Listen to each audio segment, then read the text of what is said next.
Hey everyone, you are listening to the Divergent Conversations podcast. We are two neurodivergent mental health professionals in a neurotypical world. I'm Patrick Casale. And I'm Dr. Neff. And during these episodes, we do talk about sensitive subjects, mental health, and there are some conversations that can certainly feel a bit overwhelming. So we do just want to use that disclosure and disclaimer before jumping in. And thanks for listening.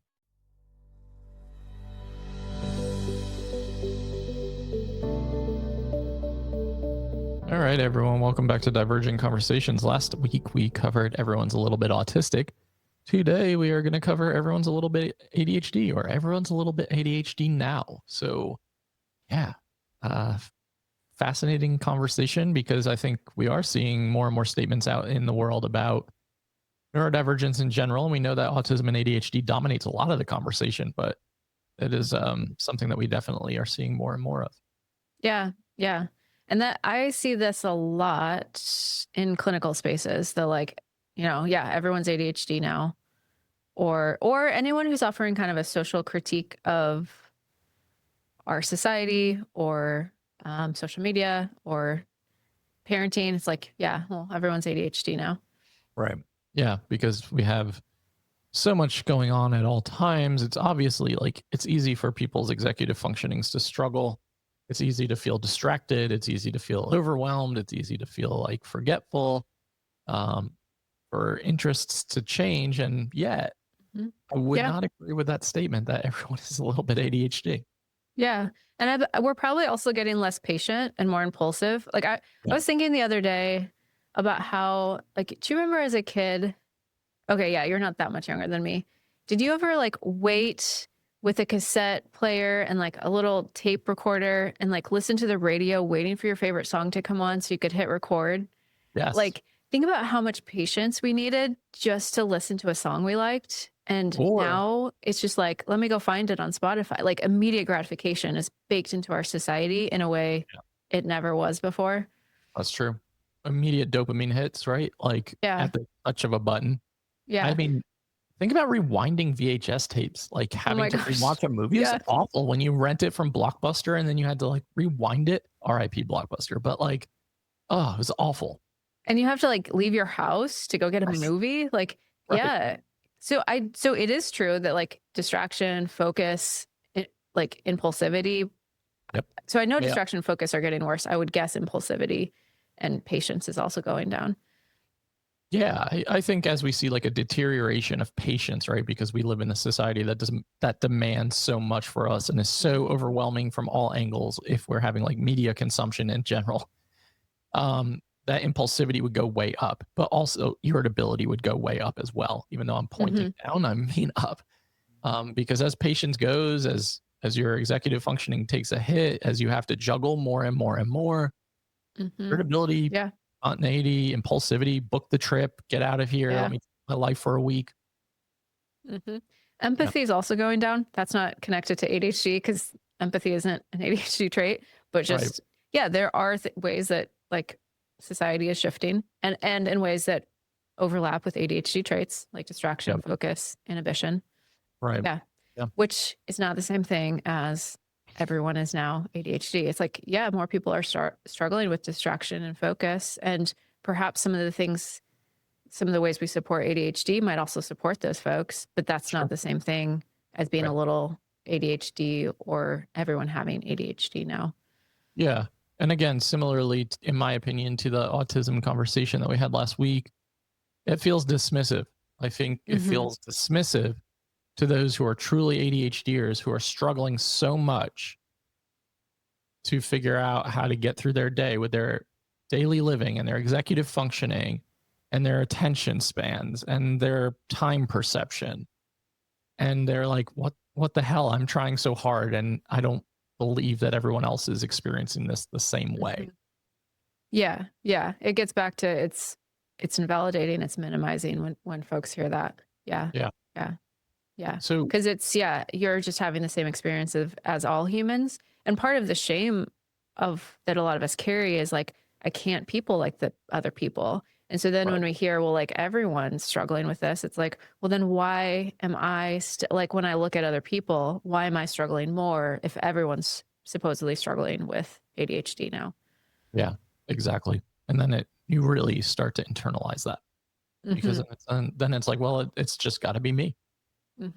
I'm the only one. I want to have some like funny comebacks to that. Like, oh, you also have mold growing on your bathroom counter in a coffee cup that's been there for 3 weeks. Yep. Is that still there, by the way? That was like No. Once I found the mold, it grossed me out, and I took care of it. Or like, does everyone just have piles of laundry sitting in their like laundry room ready to be put away for weeks at a time? Or, does everyone forget to take their ADHD medication, even though it's sitting right in front of them on their counter where they get their coffee every single morning? I think when we start to use these universal terms, I think for a lot of people, it helps them like normalize why they're struggling with whatever, when in reality, it's a much bigger mechanism at place, right? Like, it's a lot easier to say everyone's a little ADHD now. It's a lot harder to deconstruct the fact that society is like crumbling around us and creating a situation where people are stressed at all freaking times. Yeah. Because like, what do you do about that? That's the thing. It's like, I think it's easier to default to like, this is where we're at as a group of people, opposed to like, how do we change capitalism? How do we change society? It is an important question though, because just feels, even I feel like such an old person now, but in my 40 years, like society, like we're just moving away from like humanizing ways of being together. For sure. And it's just, and not to say that there's definitely been some positive changes in society as well, but yeah. It's scary, honestly. It's scary that we're going to diverge so much. Do the episode on ADHD and then diverge all over the place. It's scary to like think about how less often and frequent we are in contact with people and like helping each other out, communally supporting one another. And it's almost becoming very individualized as a society, right? Like, where we are so separated and so siloed. Yeah. Especially with remote work, which like I love remote work. Yep. For obvious reasons, but definitely there's just so many like organic, like micro moments that don't happen when you're not with people. Yeah. And yeah. It's interesting. I used to not do many team meetings because I have so much demand avoidance around meetings. But I started doing them. I started like properly treating my team like a team and not just like a bunch of freelance contractors. Yeah. And there's whenever we meet, it's like there's generative ideas that come up that would not have come up if we were just, because we use Notion, if we were just like leaving text for each other. There's something about being in a room, even a Zoom room, thinking together, that there's generativity. And so, yeah, that's one of the things we're losing as we get more and more in our silos. Yeah. And I think going to your team meeting statement, it's good for ADHDers in a sense of like body doubling, having those contacts and like having that opportunity. Because I know for myself with my staff, we do a monthly team meeting. People groan about it sometimes because it's like, why are we doing this? I can get through it in 10, 15 minutes. But in reality, it's about the contact.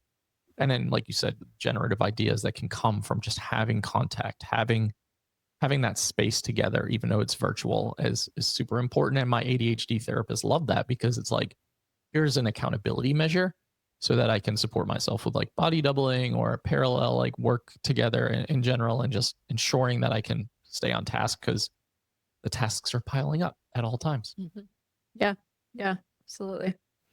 So you did a really good job of drawing a line in the sand, so to speak, when we did the autism episode. So if we're saying everyone is a little bit ADHD, or everyone's a little bit ADHD now, how do we break that down in a way where it's like, well, yeah, you might be experiencing ADHD traits, right? Or experiences, so to speak, or struggle areas, but how do we, really break that down in terms of yay or nay? Yeah.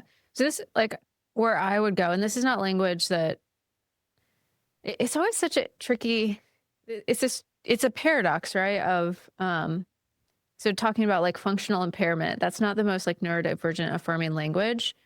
And also it is the experience of it as a disability that marks it as separate from someone who's experiencing an increase in, focus or distraction. So I actually think it does matter to look at our functioning. And there is so that one of the assessments that's often, or I think it's more of a screener that's often used when diagnosing ADHD, it's the WAIS functional assessment. I might not have the full acronym in my head right now, but basically what it does is it looks at different domains of your life. So like social, your self-concept is one of them, Right. your like risk. So like safety risks around driving, work, school.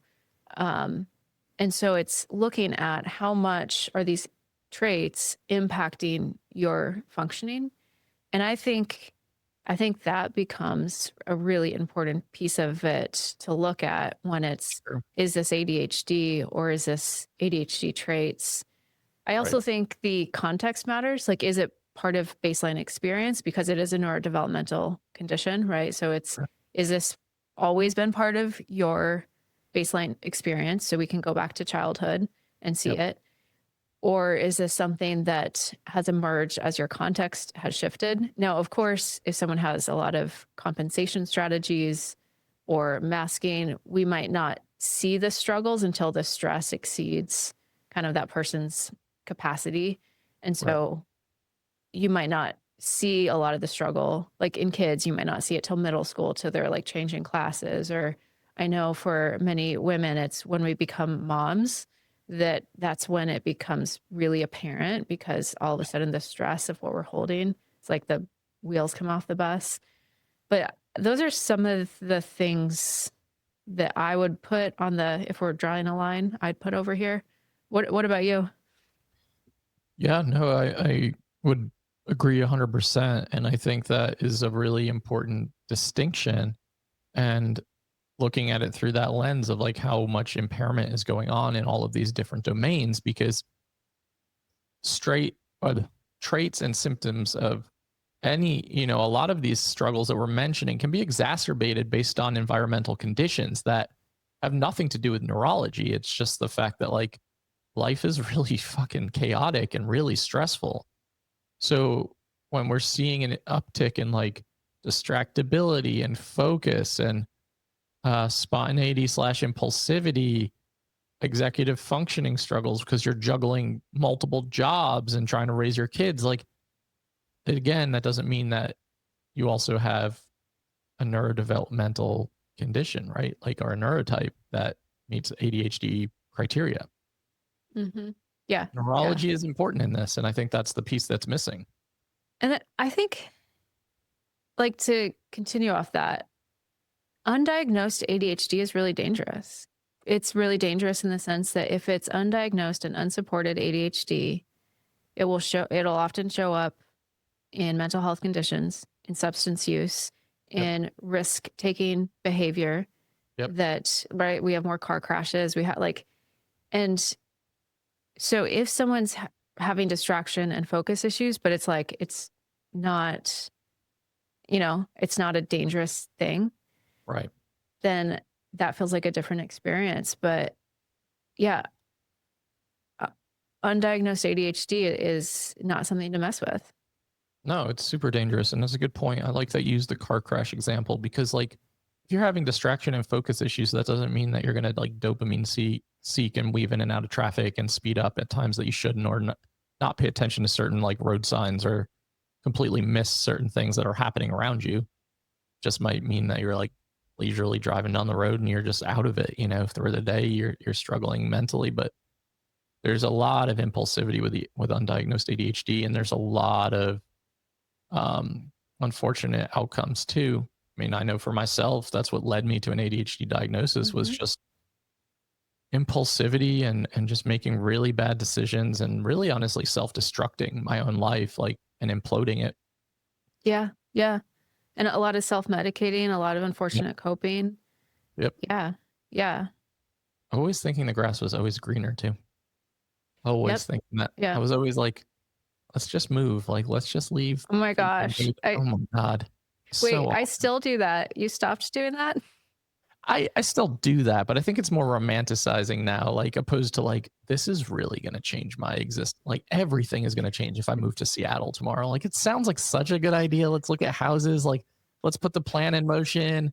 And then it's like, what the fuck are you doing? And This is, oh my gosh, this is literally a conversation Luke and I have constantly of he's like, I just feel like every couple of years you want to completely change our lives. And like right as he's like getting settled, and I'm like, let's move, let's change career, and yep, it is. It's like clockwork.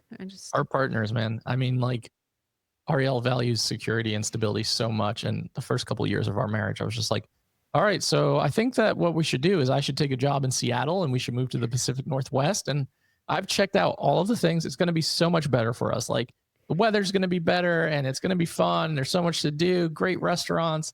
Oh, we're in Seattle. My entire life will change. And she was just like, no, we're not.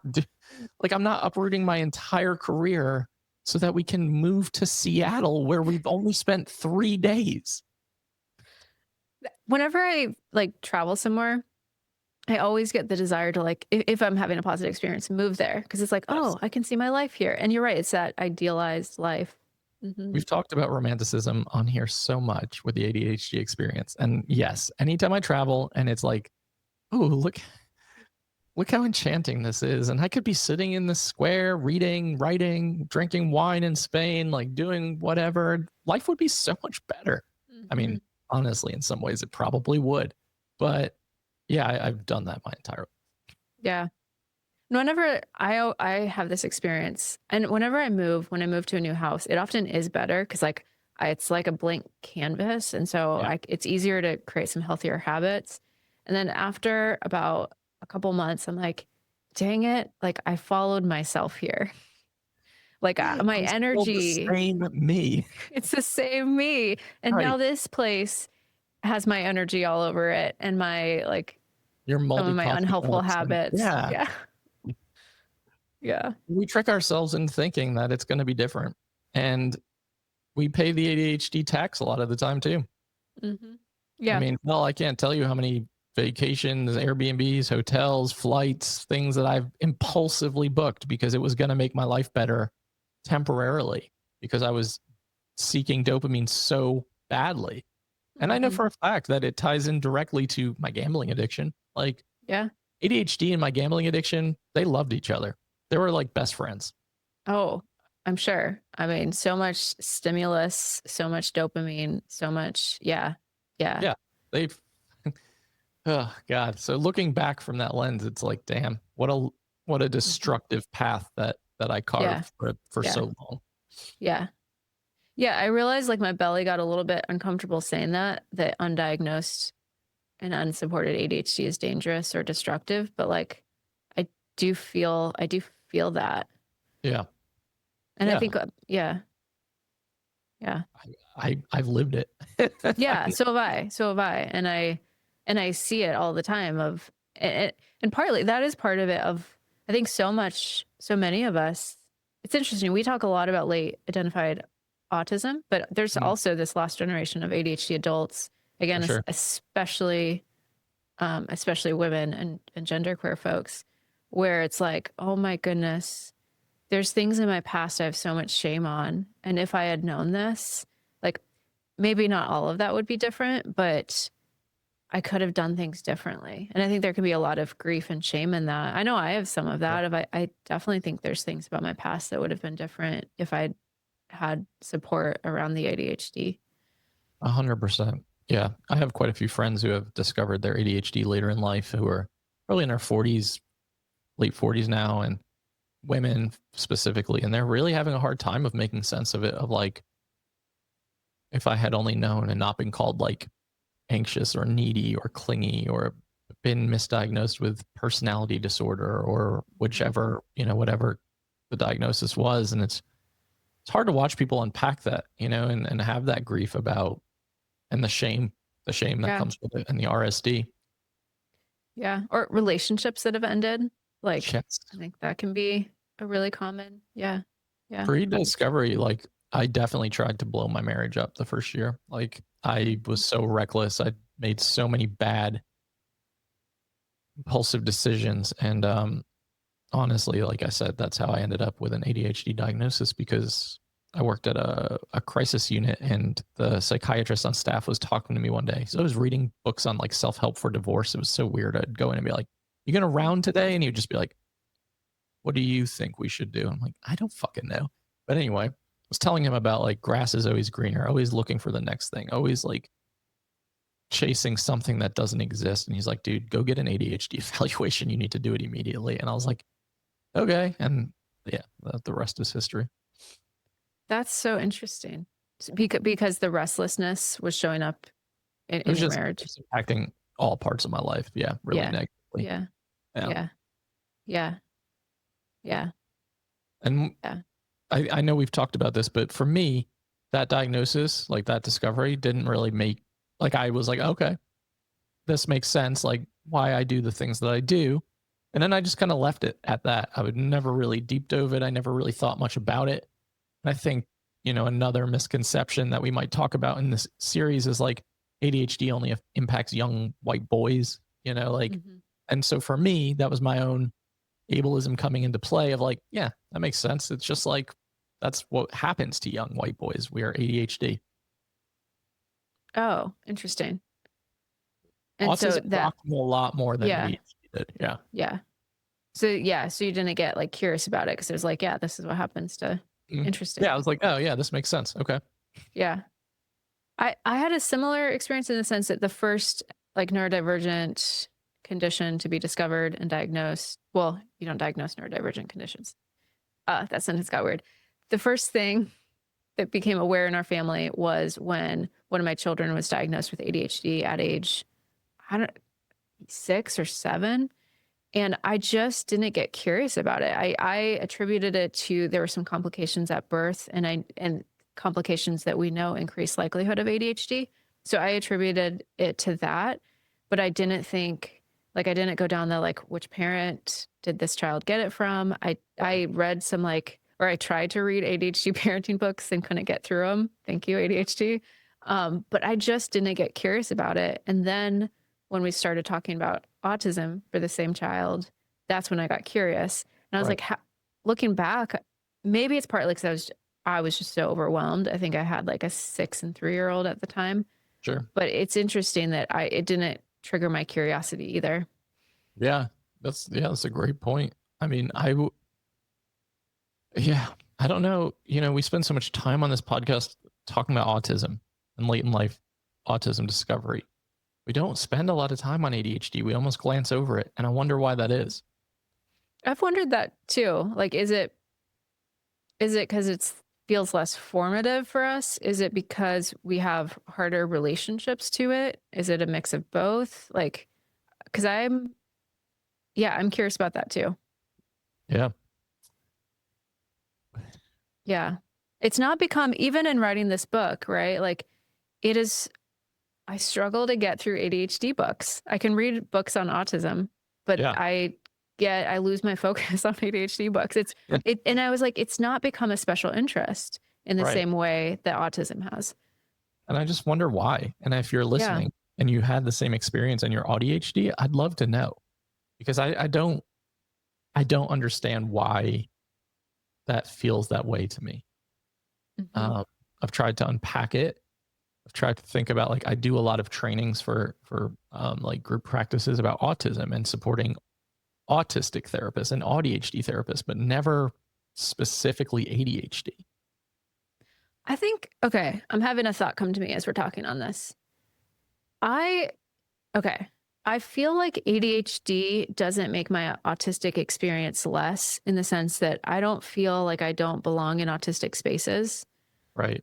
But when I enter ADHD spaces, spaces that are built by ADHDers, designed for ADHDers, I don't feel like I fit or belong. Yeah. And so I think that makes it harder for me to engage in ADHD learning, because I'm I don't see myself there. There's something about the ADHD, the addition of that to the autism, that it doesn't make it so that when I enter autistic spaces, I'm oh, I don't see myself here. But when I enter ADHD spaces, because of the autism, I do experience that. And we've talked about that of that it's easier for us to connect with autistic guests or autistic ADHD guests. It's hardest for us to connect with just ADHD guests. Yep. Yep. I see that in my working relationships and friendships too. Struggle more with like the cross neurotype friendship of AuDHD and ADHD. Like if it's hard for me. Yeah, it's something to continue to unpack, I suppose, but I definitely, I don't know. Do you feel like when you talk about your identity, you lead with autism? Like I always think about like being autistic is like the anchor or the foundation for me. Yeah, I think I do lead more with the autism. So fascinating. I want to know if this is a common experience or if it's just unique. I don't know. It is. I mean, it's interesting. My kids disagree with, one of my kids disagrees with me, but I identify as being more autistic dominant than ADHD dominant. And I think you do too. So if like, I actually can think of some of the people we've had on, like Jamie Roberts, who's been on this podcast before. I think of her as more ADHD dominant. And so if she had a podcast with someone who was like her, like they'd probably have a very different podcast. And I wonder if they would end up talking about ADHD more. It's just for us, autism is more of our dominant leaning. Makes sense. That makes sense. Well, back to ADHD. Back to ADHD. So here is something that is a little bit trickier about ADHD than autism, is that one thing that people will often, when I do interviews, people will often ask, well, is ADHD being underdiagnosed? And I'll say, well, it's tricky because it's being both overdiagnosed and underdiagnosed. And so in some populations, it is being overdiagnosed. And in some populations, like girls and women, it's being underdiagnosed. And so with autism, it's really, because the process for getting an autism diagnosis is so rigorous, especially for children. I don't think autism is being overdiagnosed by any means, but with ADHD, it is a little bit more complicated because of that bit. Right. Yeah, that's a great point. Makes a lot of sense. And I also think about like some of the people who are doing some of the diagnosing who sometimes can't parse it apart very well, like ADHD from other similar struggles or conditions. Yeah, especially trauma, because trauma, especially if there's been complex trauma, and then the impact that has on the brain, it's incredibly difficult to differentiate. It makes a lot of sense. It's a lot to think about for me. Like I want to think about this as I write this book too, to think about like, I know how ADHD influences me, like my business ownership and a lot of the risks I've taken have definitely probably been when I'm more ADHD dominant in those spaces for whatever reason. But I really do anchor more into the autistic experience of like sensory stuff. And I think it's the sensory piece. We talked about this the other day. It was like the sensory piece is so freaking hard. And I think that for me, unfortunately, dictates everything that I do and everything that I think about. Yeah. Same. Sucks. Yeah. I was telling you that story about dinner last night. It just sucks sometimes. It makes our lives really small. Really small or really overwhelming. It's like you choose. Yeah. Yeah. Exactly. Yeah. Can't be both at the same time. I am curious. Okay, I know we're not really doing interviews, but I am curious. I would be curious to hear the experience of someone who's mostly hyposensory, of like, because I've always been curious how, because I know it does impact their lives, but I want to understand it more of like, what is the felt experience around if you're autistic and mostly you're hyposensory, so that dulled experiencing. Do you think there's a correlation between autistic people who are hyposensitive and being more extroverted? Hypo, I don't know that there necessarily would be. Like if you're not I think there would be a correlation between sensory seeking behavior and extroversion potentially, but I don't know that hyposensory would necessarily correlate to introversion or extroversion. I would like to hear from some of y'all if y'all have if you end up leaning more on the hyposensitive side of things sensory wise, because I know I'm hypersensitive to everything and anything. Yeah.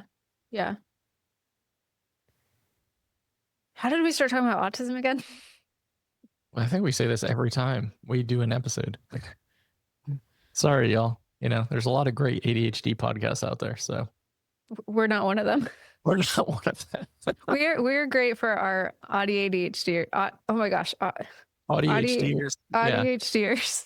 We love you all, but yeah, I think that's where we lean more often, obviously. But I think it's one of those things when it's like your experience is your experience, and it's really hard sometimes to understand or at least put ourselves into other existences. It's just hard, I think, for all people to do that. Yeah, absolutely. So, I don't know. We are who we are. Thanks for listening to us. We appreciate it. I feel like we are wrapping. I think so. So yeah, again, thanks for listening. And you know where to find us on Fridays on all the platforms and YouTube. And make sure to download the Jane app for healthcare. If you're a medical or mental health professional, use code DCPOD for 2 free months. And we will see you next Friday.